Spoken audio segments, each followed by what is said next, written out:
Hi అండి అందరికీ. నేను ఈరోజు ఏం చేస్తాను తెలుసా, ఎగ్ ఉడకబెట్టి ఫ్రై చేస్తాను.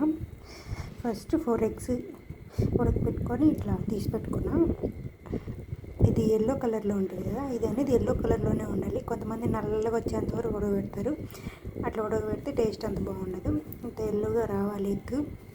తర్వాత ఇలా కట్ చేసుకొని ఎల్లో ఒక పక్కన పెట్టుకొని ఆనియన్స్ కట్ చేసుకోవాలి. ఆయిల్ వేడైన తర్వాత ఉల్లిపాయలు వేసేసుకోవాలి. 2 ఉల్లిపాయలు వేసుకున్నాం చిన్నవి. ఈ ఆనియన్స్లకి కొంచెం ఉప్పు వేసుకోవాలి. కొంచెం కరివేపాకు వేసుకొని ఆనియన్స్ బాగా ఫ్రై చేయాలి. కొంచెం జీలకర్ర, ఒక 2 మిరియాలు అట్లా పచ్చ వేసుకొని వేసుకోవాలి. మీకు కావాల్సిన మిరియాలు నేను ఒక 5-6 వేసాను. కొంచెం పసుపు, కారం వేసుకొని అలా ఫ్రై చేసుకోవాలి. అలా ఎక్కువ ఫ్రై చేసుకోవాలి, మగ్గితే చాలు.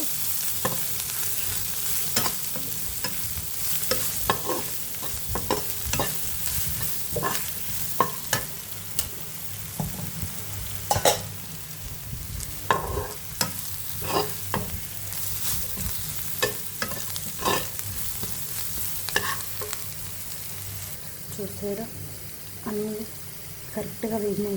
మీకు కూడా ఇలానే వేగేలాగా చూసుకోండి. ఆ తర్వాత రైస్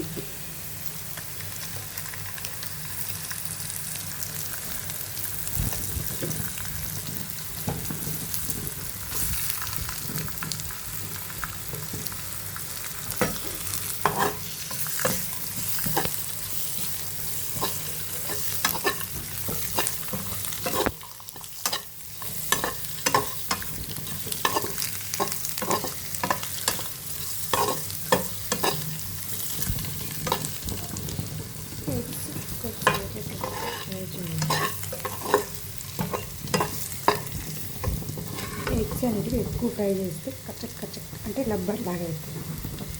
సౌండ్ అట్లనే వస్తుంది. అందుకే కచ్చక్ అన్నా ఇట్లనే ఉడకబెట్టుకోవాలి. పెట్టుకొని ఎక్కువసేపు ఫ్రై చేయకూడదు. కొంచెం ఉప్పు వేసుకోవాలి, ఎగ్స్కి పట్టదు కదా, అందుకు కొంచెం అట్లా చల్లుకొని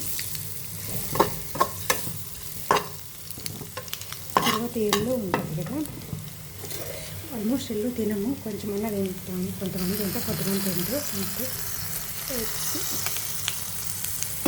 ఎల్లో కూడా వేసేసాం. వేసి కొంచెం ఫ్రై చేస్తే ఇది కూడా బాగుంటుంది.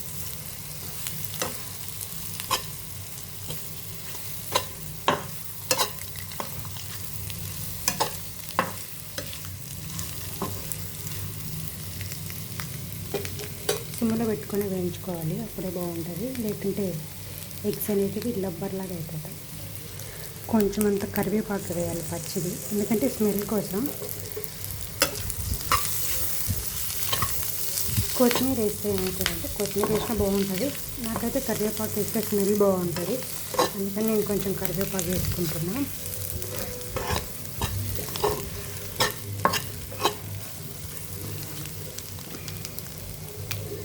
Finally egg fry ready. మీకు కూడా నచ్చినట్లయితే మీరు కూడా చేసుకొని తిని కామెంట్ చేయండి, ఓకేనా? అట్లనే నా వంటలు కానీ మీకు నచ్చినట్లయితే ప్లీజ్ కామెంట్ చేయండి, సబ్స్క్రైబ్ చేయండి, వీడియో లైక్ చేయండి, ఓకేనా? బాయ్.